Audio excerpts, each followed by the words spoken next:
tai fo fa malo se mai ka ko ngaluenga fo fo i mo ngi kao ia e mo moanga ka ko fa fo i inga ma fa tai ka ko ko ma lang o ngo lo ngalo fa mo nga le ro ko mau pe ia ka ko mo le aso ro manguia ma sa nga le mo i fo fo nga uma ia misel fa nga i ma ngaluenga fa tai le to sa nga le mul malo lo sa fa nga i ma ko fo nga ma le tu po nga po ia sa ka makai pa me kai da ko po fe o ia le pina ngalo ka pa lang ia fa kai mo le lofa mo la ngalio le tua le wa al fa bai ba ka ko fe ra le po e bungu ai le po e mara fa tai le kai ngam sa nga le mu mai fo o ko fe nga mai ai nga ma a fianga ia le wa ka ko poko sa ga kasi ko ngol mo ia wa fa mo nga ngalo ngias fa tai fo le tua ros sanga le mul fa nga maro kul mlua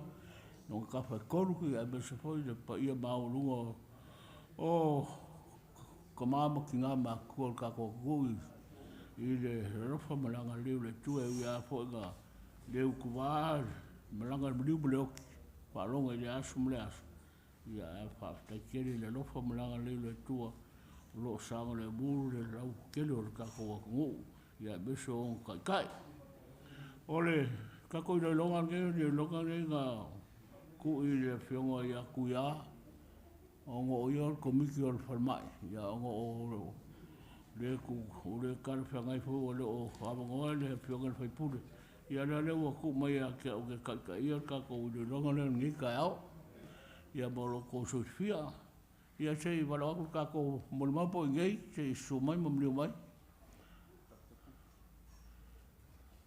Dr. Patrick.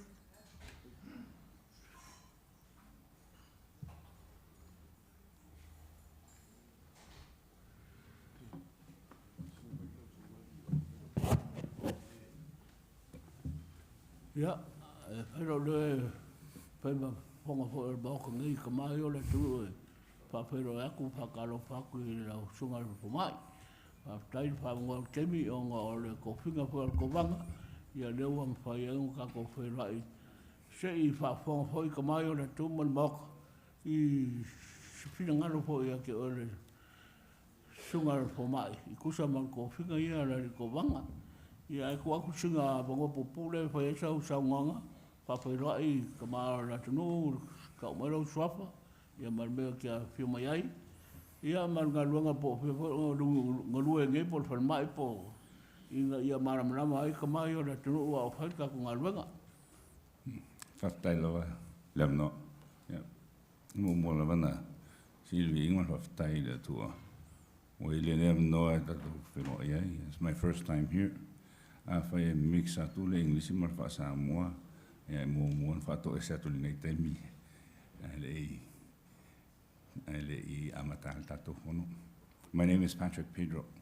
O matua nei na fa na fo nei Samoa no la mai no le matu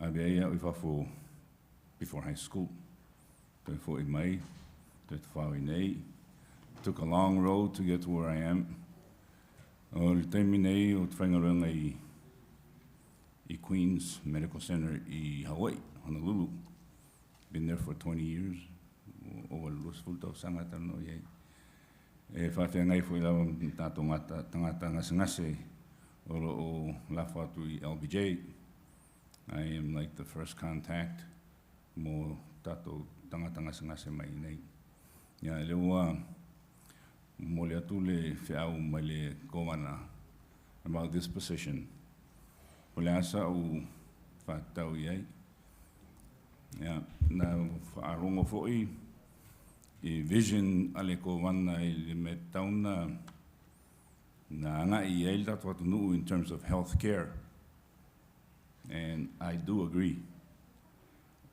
we have a lot of investment in terms of primary care I nei tutuila man LBJ fintale tertiary care pa fai wole lavani resources and facilities for it might not be the best conduct treatments or terminal cases whapenei. So this is what I see in Hawaii.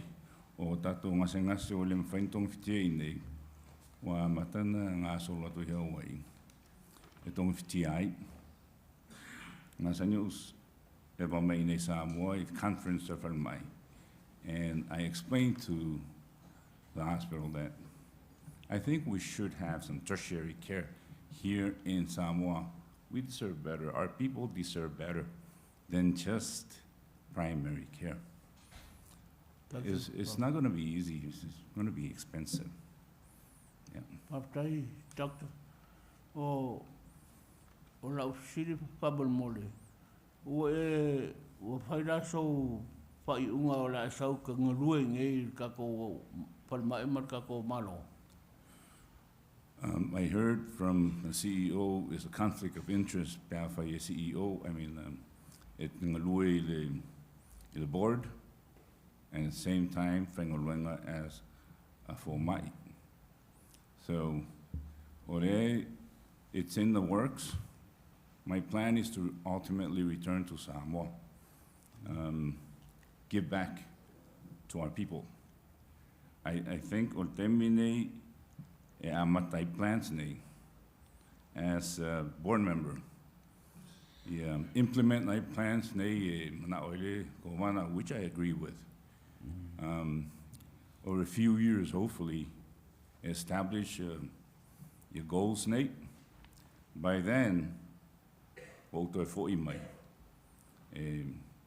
whātino, ma whāuma. Maro, paftai.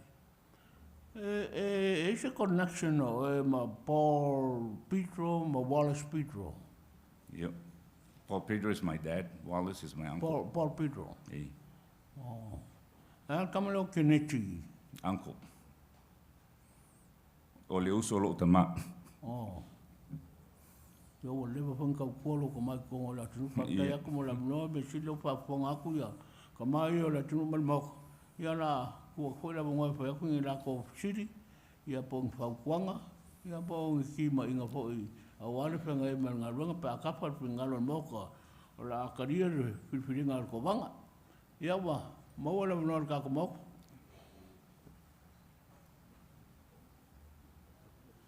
Oh, ia wa. Ia, lau whionga bonge. Ko wiki, awa ko ni ka au ko whionga, se koama. Isi poi rau. Wal fo mai Pedro. Ken bu moge o apaka me ai. Ka longo fo i. O sanga fo le sunga fo mai e o mau ki ngo fo me fo nga i pe. So you didn't make up your mind if you're still going to work here or not?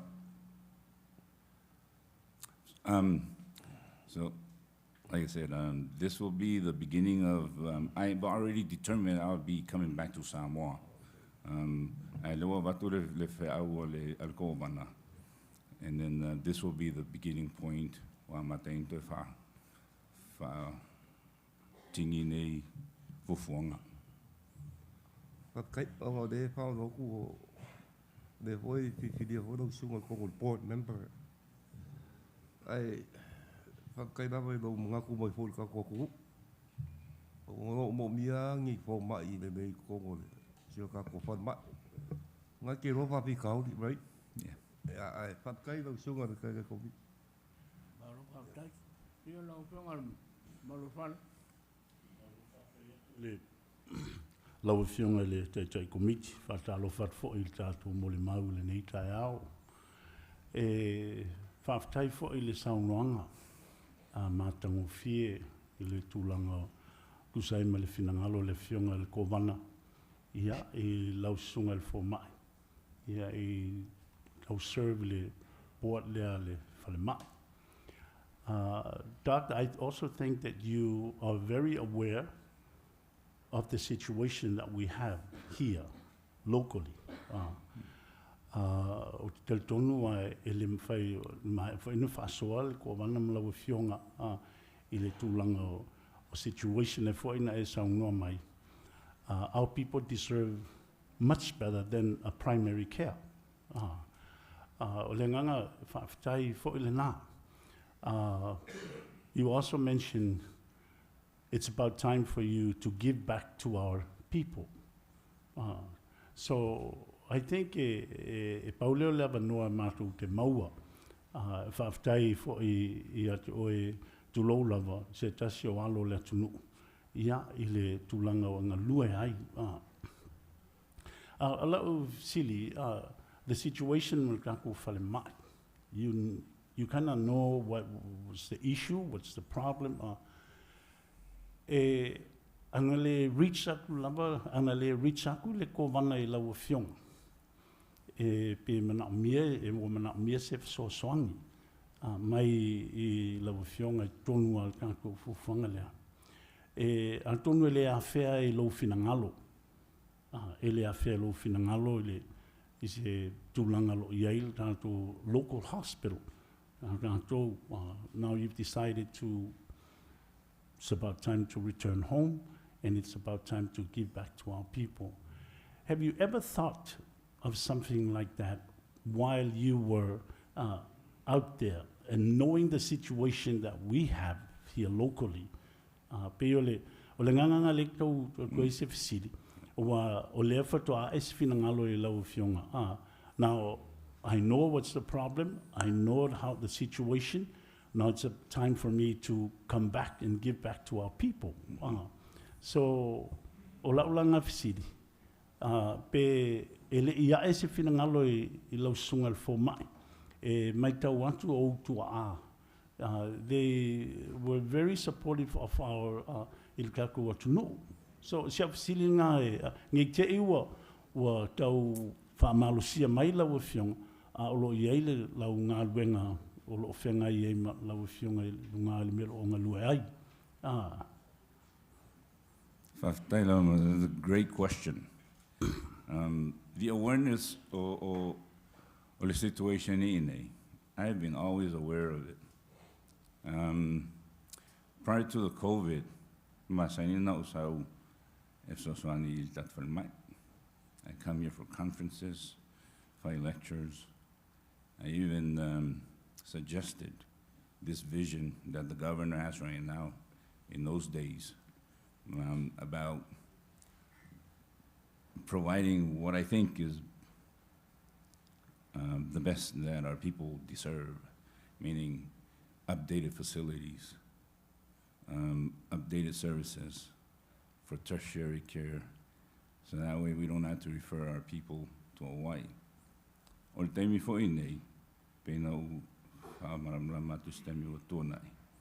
O a le main contact at LBJ, because I offer my services to our people that are in that category, with terminal, untreatable LBJ, for them to bring them over to Hawaii to me. So, o lea lava e te lea lava lau whafso taima LBJ, to help out our people here. And I think that was, after a while, we'll realize, maybe this is what I was supposed to do in the beginning. O tato ngase ine wale mwhaina, o whaintang tonga whitia, o awatu ia wa ia. Either I treat them, or all the doctors in Queens, I get them together to participate. And that's a lot of patients that are coming from here. So, I don't want to say that this is, finally I've decided to come to, or at least to reconnect with Samoa. I've been in connection with our system here. O te longa le foi le situation pena fetarai. O lo ia il tatou le hospital tatou my services. And at the end, I still think that our people deserve the best. And this is probably where I need to start. My plans, like I said, are to return to Samoa, ultimately. And masalo e fafo phone dato facilities, ma dato services. So by the time it's all completed, we'll be back. We'll be here. I have one more question. Alau whionga te komiti. Whaftai lava lau sungal fo mai mo se mo le whaamalmanga whaftai fo. And I have just one question. On your capacity as a doctor for close to about 20 years. O le kofinga lelo ka o mai ngila o fionga. O le board member. Lelo ka o mai ai. From your perspective point of view, would you much better help our people to become a doctor or become a board member? Great question. I love those questions.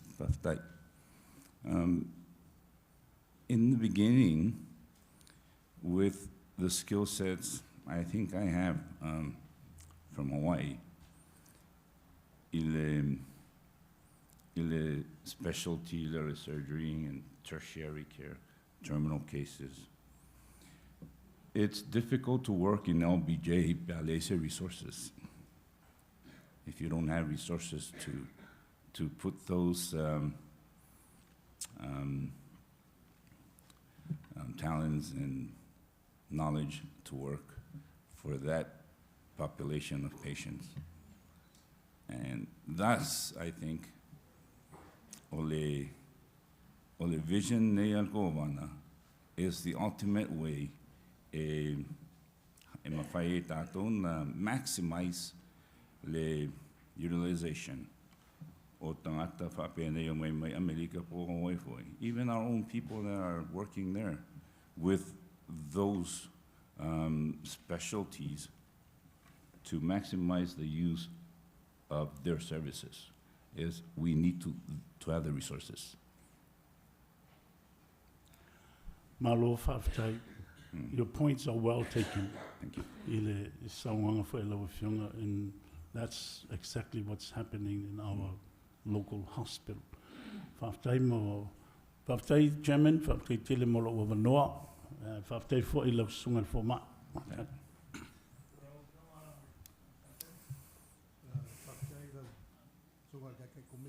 O whangoa, whakaro whakfo ila sungal fo ma.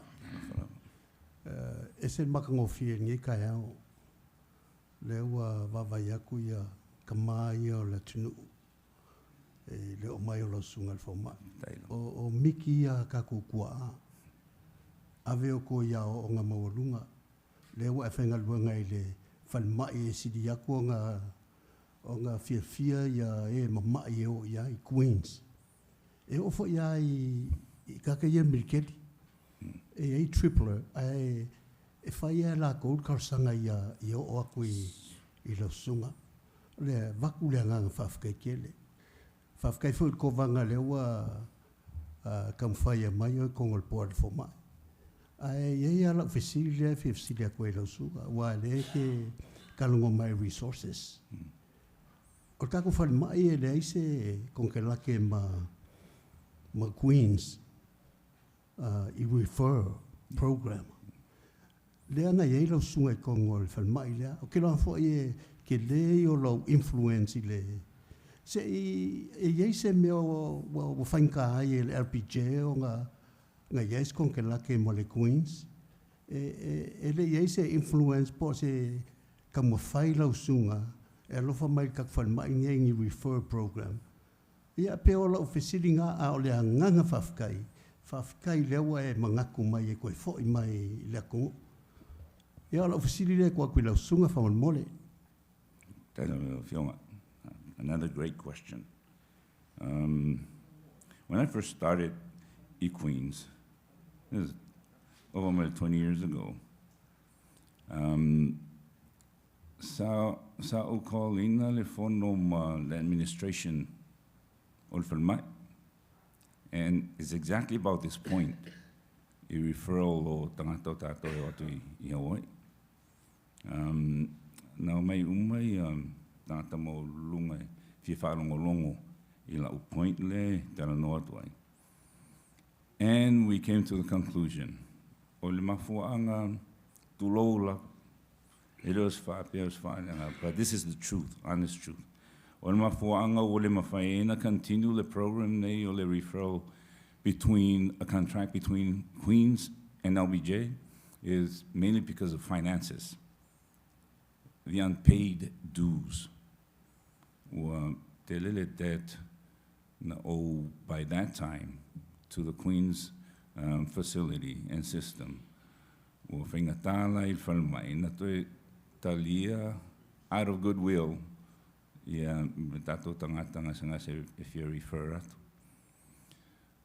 atu. So I continue to push, say, accept pe tatou mai at Queens, without having anything to do with insurance and payment. Ia mawhaila we tatou malo na tongi e tangata e watu e waifo mai. And that was happening. So now, we'll let the Poletele Queens, especially with me, Queens won't say anything about whether they want to or not, yes or no. That would depend on me. Now, we work on their insurance and pay off the fares or their fees. It's easier itato ngase ul malo e watu tripler. Now they refer my Queens, they come and see me, and they already have their insurances. Yo e whaingo whir malo wai insure veterans. Right. O le winga o la ofisiri. I fisosoangi mo le aku. Ai whawkai o ngor keimi, whawkai o whiawa komiki.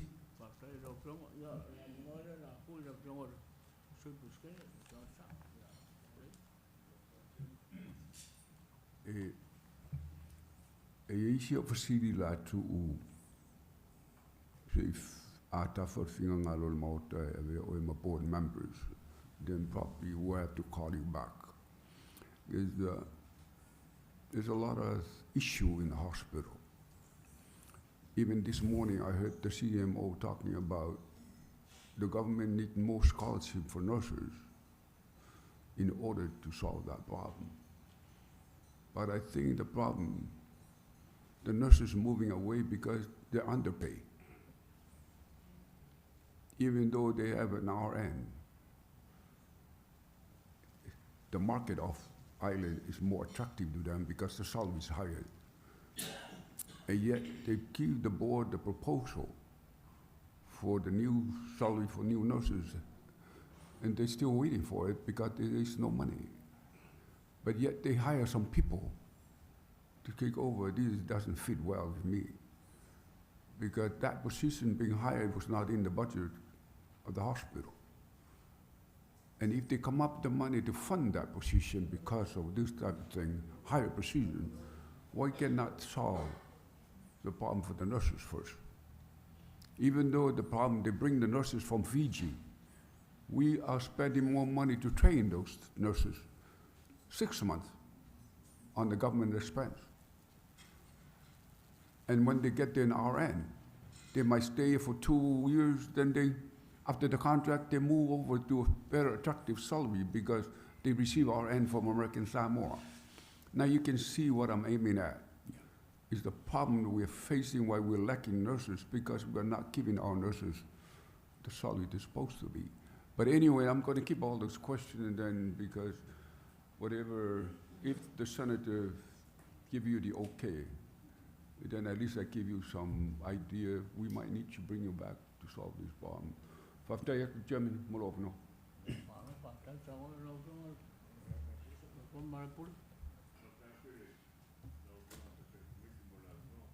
Motel Nikayao, Batalo Fatula Sungan Munmau.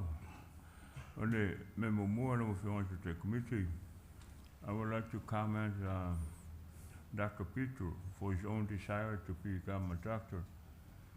As far as service to the community, that's his own desire. If he decides to serve the people of American Samoa, whether he wants to be a doctor in American Samoa or not, that's his own prerogative. It all depends on the interest of service to the people of American Samoa. Onewa whanonga to saunanga sungat for mai. Paumela no yaile sungat for mai ono to fingara fionga kovana. They're my board members. Ale rau sirele tomfayatu. Ya ele ole nganga tonu na ilo uto tinunga. Ile tomfaya fa le for mai. Sa wale tangata yele malonta tinunga ina awana e forward fa fi taud a melo mna mir tatu o tunu fan mai o le tautua mo le tunu a service to the community e ala i ngaluenga fa fo mai te mnatula o le tau le e so fatu e se fi filinga le sunga ya pitu a finga lo ai ngalu e wai that's his own desire more the benefit for him and his own family but al medem na mir tatu o le for my final commitment to serve the people of American Samoa, and that's the most important thing. O whaftai au le sunga for my, o manatu to whinga le whionga kovan. A lo nata tununga pe a tātou tala noe tūlanga o tautua mo le tunu lau tene. O le for my ma tangata e the commitment e sau e serve the community. Me foi nai to e lo pūlo i sunga for my, e mese for my le o levan tautua tātou tunu. Iwa ma o ongo mai nei wha o ngāra soi fua ma launa tau tua rat nu. Even though e ei wha fi tauri e foi la kou problem. But the most important thing e tau ia, o la kou service for the community. O tau tua mo rat nu. O tau whinga la whionga li ko wanga mo le pōr. Ia e reisa wau whesili natu langa lau tātou mamlama yanga wā ale sunga ia pita. A tā ua nao o tūlanga wha pēra o whionga tātou committee ma tātou ilo lunga. O le ale commitment a le alo mo whanau o le tunuu mo Amerika Samoa mo tangata. Ia le whafonga ki saunanga sunga fomai. Ia e whawsiringia le manatu e sumei ngarue mo Amerika Samoa ma tātou tunuu. Ia ma le wāleo o isi mei le wāwhengai o whanmai e apike ma le Queens. Ia o te rere whai ale sunga fomai o ne whai tūlanga na a tonu lan tautua e o ngā mo le tunuu. Ia tūlanga so te inga me wha penai le wāo whan mai. Ia e soi tanga te whiara i whai unga. A ranga wa a ia le sunga fo mai. Ia le singia, le ngā whaftai le sunga ia pito. Ia alo ia i nau te inga. Ia vea ma fo mai. Ia ma sa ili fo isa wala se so nei tātua tunu. Alo ngā ranonga langona i lau whionga te komiti. Ia mau te whātu i na fo le mau. Mo ria le mau, leu maramrama le tātua mota. I le whiningalo i sunga fo mai. Ia maonga ngā ma tō whinga le whionga kōwana.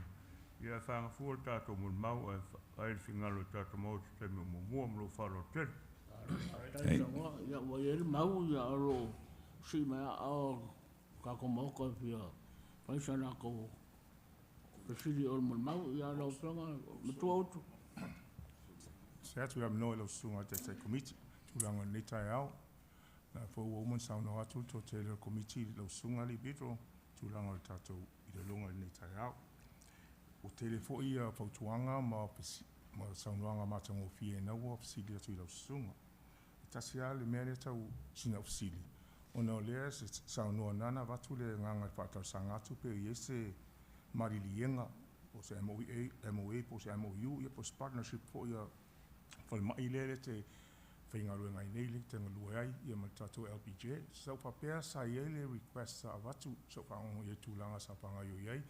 Le we sau noa ro iei whale tonu financial. No papea e tau ana a papea mu watu stato partnership ngei LPJ avatu i oi i le puin. Ia e better off i equipment la ia tau tau whaingo fie whaingaruenga e whaingo fie whainga certify ia tūlanga o ngā ruenga lo iei i le Medicaid po le Medicare foi. O lau tatununga na whapea sa a lewe sound no le financial. Te le lola po le alwaenga le financial le te sound no mai ai i le mawhai. A sa upapea lava a le lese partnership a tātou ma o. Ia whaingo fia na certify le Medicaid man Medicare tātou peshe ni a batu i o. Wa o leile lei e ato toa le lei ona o na whatino ngā luenga ia. O le e ese meo pending temi nei se whaluona. Wa whonga na sunga Pedro. Lau talale about 20 plus years ago, or that's from before, now we're forgiven. I write terminate pin esa no o tato ngase o atu will cover le Medicaid and with age Medicare.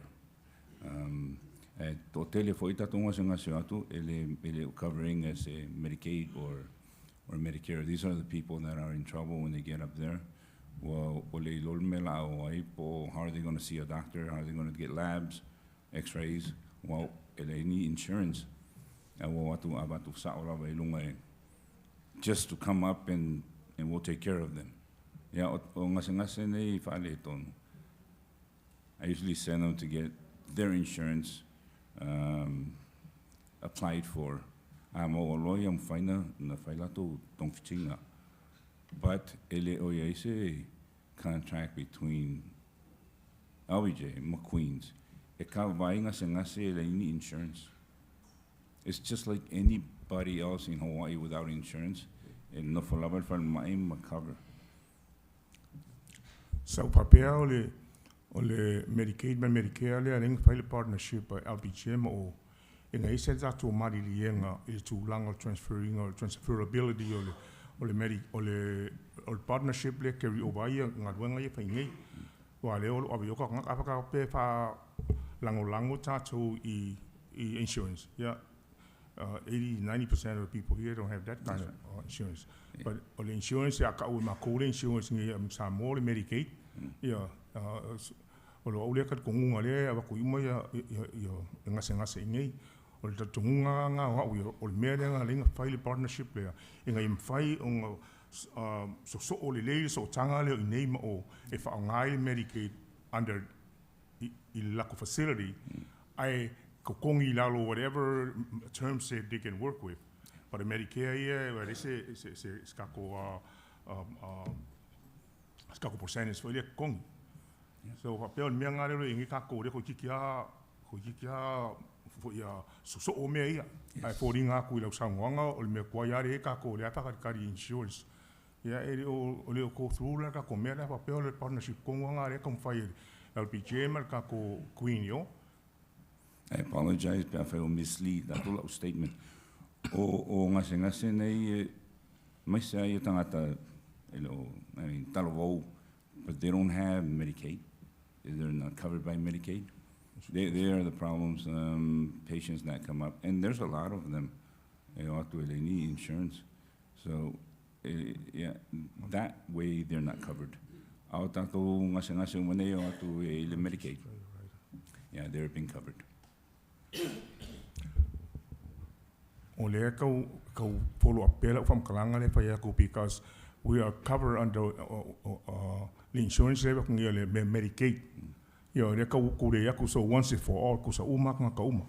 So I thought that was the initiating and mele pa ya so ya ke longa le yo or kulanga nga olo sunga olo ngaluenge o queen ole SA what SA is junior surgical or are you a surgeon? Yes. Surgeon, okay.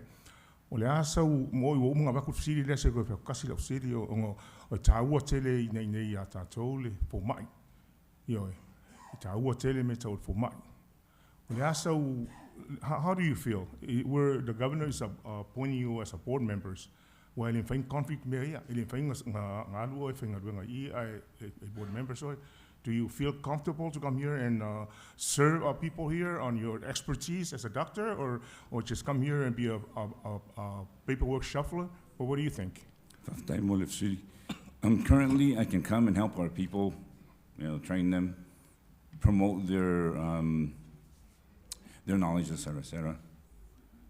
But as for myself, or doing resources and facilities we have in Hawaii, that's what I want to build up a foundation here in Samoa for better services, acute services, tertiary services. But you're quite aware of what's going on at the hospital right now, right? We don't want to see any revolving doors here. We really want to go forward. Okay, that time is over. We need to move forward. Yes. Thank you very much. Pa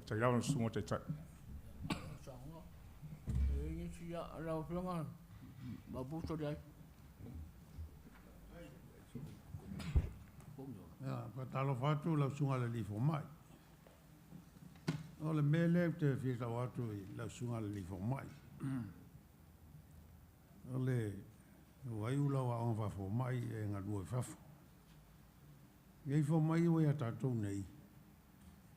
I ula anga mai lo tautua le tunu o ala i tofi a fo mai.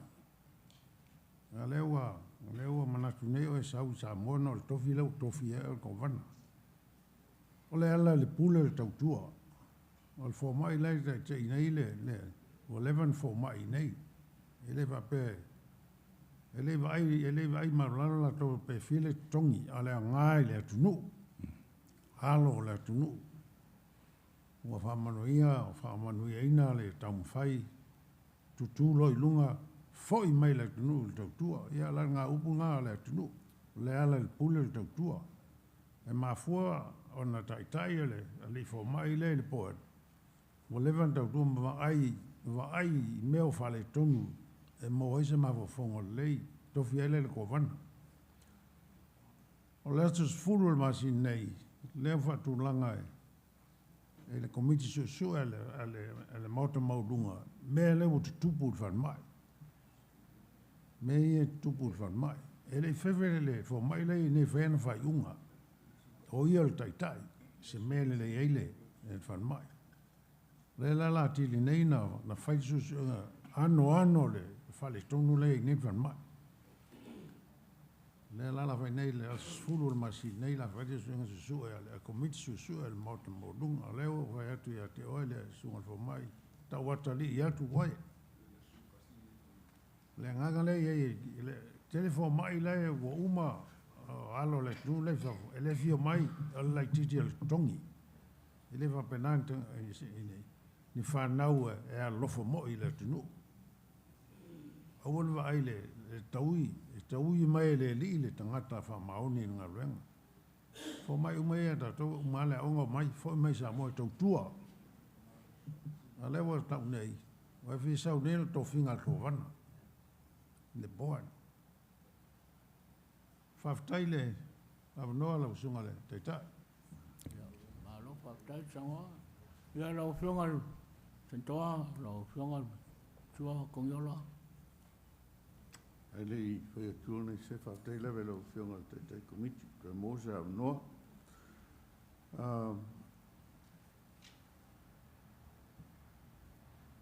e moriatu faftai ona ua mawhai ona e paau mai ina ia whaua wina le ilo ilonga ale maota le nitai au i lauto whinga sa nofo masa salo ale maota e te le manatu mamafa i le tō whinga ale kowana a tonu e te le o mai ia lea ua pai atu sulu le tino ia ua e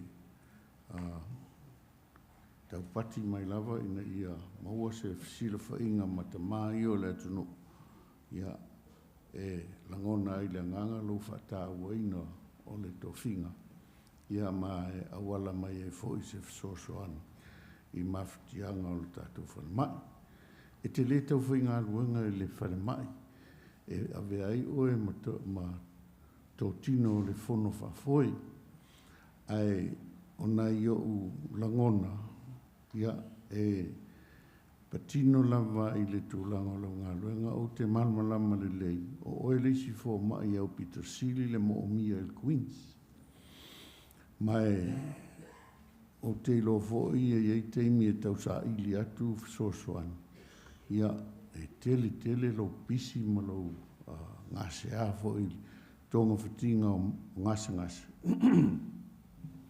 ona ole telefo i o al tatu atono e o tu loi Queens e mana o e fia ai a takta Pedro ia o te lo fo i ngase leoni ngase ta oto pe tipi ai e te sosoani lava ia lato fofoanga ma telefo ia ngase ma le atunu ua moli mawina ia tūlanga ma ofa longo ia if sosoani e te ave iai e ti ngā lawa leo ni mai e o atu i laususunga le rifo mai. Ai te sosoani lawa ina ia whaanofo maria ma fuafua maria lato fuafuanga. Ia na ol tonga whitingo ngase. Mori e tuel whaafitai. Ia a ona ia whasiri mua, o la whasiri mua. O whena e whanau wai, Patrick? Whanau? Whena e whanau wai? I Samoa. Tutuila, Paul Swains. Tutuila, ia. O sio tu ia le kapteni le nai ngoi a Paul Pedro. Ia. O to ina na. O talo. Ia. O la fasila patino le tō whinga. I le tūlanga o lau ngā luenga, ma le tele o tōtongia, ma le pisi o lau ngā luenga i le whanemai Queens. O esi le fia le tele o le teimi e whaono alu i le komiti lea o le tele o whawhita auli o lo whengai ma le whanemai. I saufuafuanga la e mata e maua so awa noa le lei e mawhai ai o e sola u pule mal komiti. I teimi uma e mana o mi ai lo awai i whonotanga ia. Awa e mauti noa e le mawhaina e oso le vale le i vai aso uma po le rua vai aso ma e sau Samoa i whono ia. Ai o le fasili na o si o na concern pe o le ale ku ai ngā wanoa o le ae au mai le whono whafoe.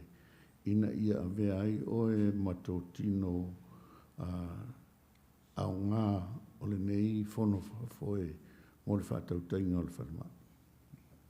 Thank you, Taina Marcili. That is one of the biggest questions I had too. O le timing, leo whainga o se awanoanga. Fo I mai aim mato e alu mo whontanga whapene. O le isi whautuanga na watu o e whapele I le Telehealth. Ua o le telenga lawa o whonotanga e whai ilmeo te ia I Queens. O le toi ni meeting together as people. It's mostly with telehealth and Zooming. Ole trend na le way nei but appear as a person in front of the meeting. Ole issue laya. I can make it down perhaps twice a month, once a month. Let's say if every week if I phone no tanga fa pene, that means o te lim whainau sau every week. That would be an issue. I'm a whaiona e participate mai le tūlanga leo le wa o tatou whaimai fo I leo wa I le capacity for telehealth, ma Zoom, me whapena. Absolutely. Yeah. Whaavanoa mai lau teimi I ala whapena ina I e awai whono I pe a whai e mana o mia I lau ai le tūlanga o le tūla whono ia e a fo I e le whono te vai aso. E le te leilo hui pe whono te masina leo te vai atu pe te kuata whainga o whono. O lona winga e o loo I awa noa e mawhai e o mai ai a whai e mana o mia whono wa wala lata. E mawhai launa e awa mai tūlanga ia pe o le TV lea e telehealth ma le Zoom ma isi mea wha isi platforms whapena. Yes. Okay. Lei. O tūlanga I lau ngā luenga ma le tō mai o le ae au mai tono le nei komiti. O lau fisiri wa o lesi lea whawhita auli leo lo o mata ina e au I tūlanga. E sau ale tangata e whawhinauro na ia lava I loa. Malona ia manatu. E whatau nuu mea lai mana o ia mole whale mai. E pei o le tūlanga na ua tele e whete na inga I le vā o le malo, ma le whale mai, ma le vā o le board members, ma tūlanga whapena. E te sa uni e whalongo, ma waai, ma whai o whai unga wha le board member. E ala I tūlanga e te iloa, e le lei ma ta aua mo le atu nuu, ai le ai wha tele ngese o la ngona whaltangata lava ia I le wāwhea loa I whapena tūlanga ia. Thank you for the question. I think most professional people they're very difficult for them accept what they don't believe in. Push lava lato agenda.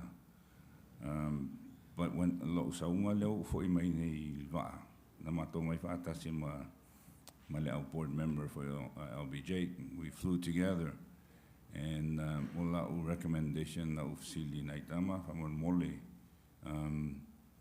Let's say this goes through. Let down 100% remove lot of opinions from what from what's going on right now. It taulana na is lot of input because ola tolen avel tatova just a few years ago up until now. So it's nice to have their input. O tele mana ola fa pe sa ola va ve se manisi. I want them to be part of this. For ila ba inisi tatangata na tono the board, they can support and give their opinion of what's been happening in the past. Whaftai, ia, ona pauna o na ia ofisili. So soanis finangalo tātou mota, ale nganga whaftai, ia ona whaavanoina lo teimi tāua, ona o nei fuanga al malo, lo tunu. Ia malo whaftai, sa ngoi pingalu. Salo ai wa mai tau ngā fo ka ko moka. I pa kai fo la songa fo mai mo le. Finanga lo fa ria fo o fa fo ko e bota ku sa mala u. Pitfilinga fo e wianga. Pango ngoi le o fa pe la e sa u nga lue as a doctor over here. Yeah, I like so as a board member. Yeah, ko ngo la makanga le fo da. Ko ngo e se skimi mo yangi. O ga ko sui da so finanga o me ka ua le be in Samoa ko ka maula tu o local figure as a doctor, as a surgeon, you are mostly needed over here. Once your surgeon is wanted here, then they love for my but ua pa e se kemi la ka mai. Think about your dad. Local mai as a young kan wa le pinga pe. This is a hard-working man, helping the government during his time. Me umanga pai lo kama inga ia mos kurang le leo ka ko penga malo ya kongo la wal penga nga lenga abo aunga ya leo fa manguia le tu mo lo nga ruanga le sudia ya ka uranga e ma pai lo kama ma nga ruanga mol ka ko ku ya lo fa le tu ya fa mausali pere fa ku kongo la professional ma nga ruanga inga ia sa I pe leo ke be ke foi mai ya mixabo o mo kwa lava ma ko ka penga nga la ho penga fo mai ia ma ko kala ia kwa ka foi fa no ke mi pensa wa ku de penga pe puli sa ka ma ke pe mo sa mo ka ke fe ro ia ia ngo nga ke la la mai ha wo ia o lo nga ia pi pa ya ku ye ia fa tai le ku le a no mo fa nga su mai le wo fa ko mo ka ko lo nga ni ka ao ia a ko vo le fa fong ka mai fa ngo fieng fa la ko fa yunga mol ko fingal ko vanga ia lo fa mai le tua ma so so nga foi la sunga po mai la sa so ro ko fu ko ka ri wai ia lo fa le tua fa mu ya ku ya nga luenga me fenga I fo ia wai ia ba ia e manga ku mai pe de la maka lo ka ko malo era ko member o le port ia a ko ngolera nga fil la sa ko mai ngai ia mako upu ia pa manguia le tue a ki odak manguia nga ruanga o malo pe ngai malo pa manguia foi ka mai o le tino ia mako upu ia manguia ko e nga foi nga ruanga koi Tanga manui foi laso.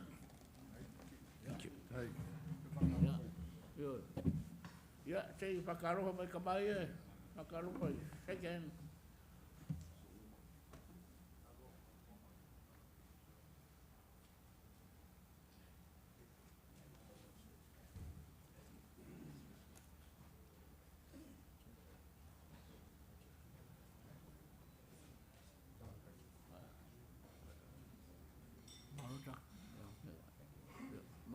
ko mamrang ko okay Yeah.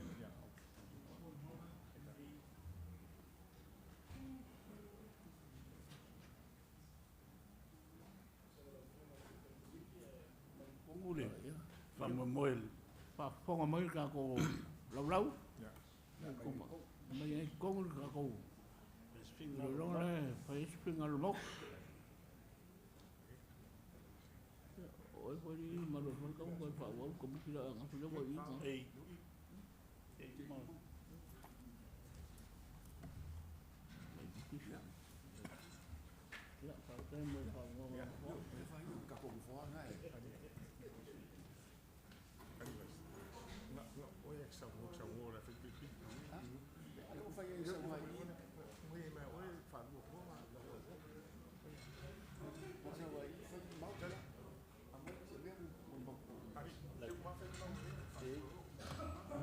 Kusukia la wali dia.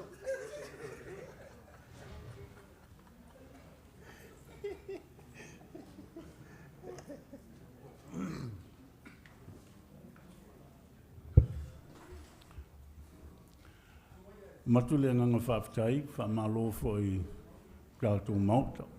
Ngalo le lava pale, ngalo foi le unsa. Ia, walo atu tātou mauta. Ia, mo le tātou i le longa foi le nei tai au. Toi le whaamalo ma le whaafitai. E se tau whinga la a whaawau pēr le tātou i loi longa. Ia le nei tai au. Ia, tātou i loi longa lea nga fua mai ia mai le asoanga nafi. Ia ai se i o mai a tātou molimau. Ia o ngā taumwhai atu leo se whaamtalang. O taltonu le ae lava le malosi o talo lenga amaka ile le tātou i loi longa ngai tai au. Ia o tau sangatu le pa ia ma le mawalunga o tātou molimau. Ia se i awhioa e mtalae au. Ia i luma i o se i tātou wheloa i fo i le nei tai au fau.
Ia, he whawhelo i atu pa ia ma le mawalunga fo i o le awhio mai ma le tala mai o ao.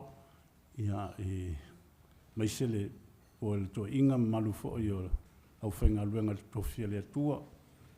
Tupu matamali, ia mai se whaltua ua tofia le awhionga le kovana. Ia, tautua pe fufuinga fo i le tātou vaenga lea o le nganga Samoa. Ia o tātou mauta lau whionga le prestene malu fo i o sengtoa. O se whaauauinga lea o le tātou iloilonga mai le asoanga nafi. Ia tonu sa ieise fese se ta inga. Ia o le sa le mwhaina au mai e umai a tātou tōwhinga ia le whionga le kovana i le asoanga nafi. A o lisi vaenga o le tātou komisi lea ua mai o na whai elefina ngalo tātou mauta mai le asoanga nafi. Ia o le nei tai au, ia ele tue pose lilo, salo e koe tikia awhai tū lao o whamatala tua o ngafi le winga o le nei komisi, ma le au ngā o le nei komisi. Ia e le ngata i alom whanau a le atunuk, ia o le tonu fo i potua onga. Ia le sa tātou la lafo fo i aima, i le tātou maota le asoanga nafi. Ma sa amatu fo i asta alo sanga i tō whinga le whionga le kovana. A vea le whaamalo ma le whaafitai, lewa mai tau watu le ngita e au. E pei ua mamalu tātou maota le ngita e au, lewa whaatasi mai fo ia. Sunga le toa inga, whionga le ti a kono, malu fo ia le au whenga ruenga pa ia le atua, ia e le vaea le whala o oto. Ia e tupu foi matamali ia mesi foi whaletua leo tō fia le whionga le kovana. Ia ala ule to e apa i tua tātou mauta. Langa au tō whaitau o tua fo, ia e alu foi lisi a whaitu la o whaamalmala matu. O tō mai, ia ma le wala inga whina ngalo le whionga le kovana, i tō whinga ia ua talitonu ua lava le leile ilo longa le whianga le kovanga ia le lātou whautua, le lātou tīmai, ia whaatau le tātou komisi lea o le ngangana Samoa. Ia a tonu lava se tu atu le avanoa wa uman whaalaulua umang ngafi swafo o le tātou komisi lea. Ia a mata mai lava i le tasi o le sifuru ma le tasi. Wa malmalama fo i le tātou maota.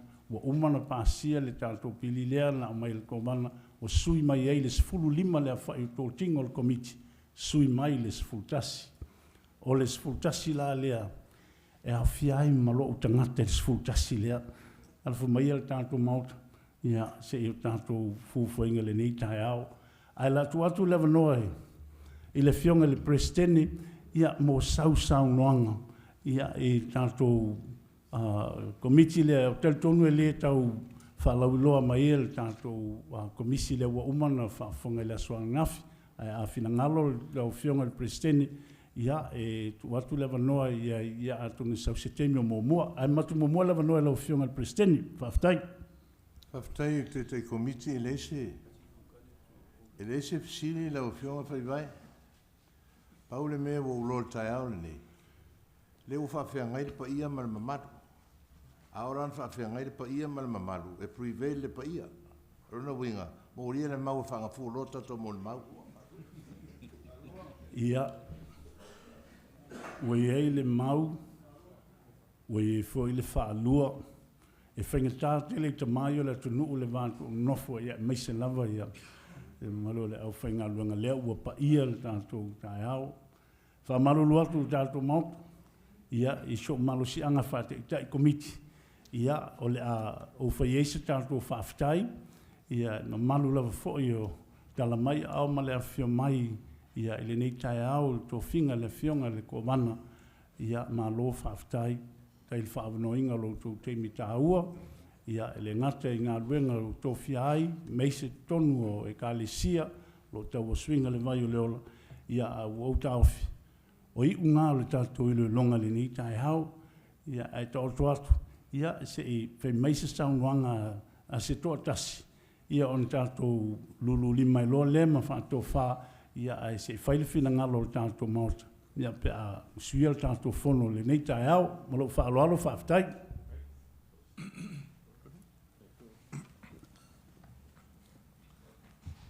O le saunoanga la o whiunga whai mai o le saunoanga nā le komiti ni nei. O leo wa saunoa i le whiunga le plestene. Ia ma whapea we, prevail le pa ia. Manatu lea. Nei la ka tunga tu ia le saunoanga le whiunga tai komiti ma le saunoanga le plestene. Ale a tātu atu la le au pa ia. Se i whamanuia o tātu le asu le nei. Ia o tō whaiva, ia mga aluenga le nei asu. Ina saule la mātou tō muli, lau sungal tō i, nam lau whiunga te akon. Ne me tau le whātaua, timu, sauno ia whai musui o le tātou komiti. Ia, wai atu le, pa ia maolunga o le mautolo, a whio ai tupu mai e o le atunu. Ia, le, a whio atu fōi o le mamalu o le komisi le suatu o le tō ina, o whai le tō ma le mamalu nei. Wa mātou ulu whale mai le nei tai au, o le tai au au mai e le atua e whafisanga iai, le komisi ma le mamalu o le mauta. Wa lava le mātou taunu mai, mātou mata atu. I le e ma le pāpā au tupu mai e o le atunu, wa mātou i loa ai, e ola ngangana. Awa pei o le mea lea na malele ai le whionga i atu puata msese. O le mauri le nofo i le vā o le fatu ma le māmā o le tangata. O le paia, o le mea e paia. O le ua mātou ulu whale mai, mātou mata atu i le maulunga o le atunu. O le mea e paia. O le mauri lea, o le ngangana lea. Mamoli atu le whaafitai tele i lau whionga i le peristene. Whaapea fo i le a whio tamau le atunu. Lau whionga le tai komiti, ia mātou te whapea atu whaafitai tele, le tali whaaloalo, Loutou tale tonuina o se vai atu le suatu le toina ma le malo le komisi. Mātou au na e tapu e le mauri lea. Ia nofo pe i le vāo le fatu ma le mamao le atunu. Le anganga lea na au mai e le atua o le mea e pa ia. E tausia i le atunu. Ia leo mata matatu sulo le tino i le ma le papa ao o lautou o fionga. Ia o le pa ia le na, o le ngangana le na. Mātou talo i le atua. Ia maua lautou malosi le tino, le anganga ma lautou tō whapa ia lea. Ia mau pea. A mātou talo ma tāpua ia manuia o tō whaiva. Whaftai manuia lasu. Malo whaftai, le tue whasilia fo i se am talanga whaftai tele lava ni a whio mai ma tala mai o au. Ia a tala whia ngai mo tō whina ngalo, ia se i whaatalofa mai ai tō inga ia ngā tātou lulu lima leo lea ma whaatou wha, se te mio mō mua, ia whailwhina ngalo le tātou mauta whaftai.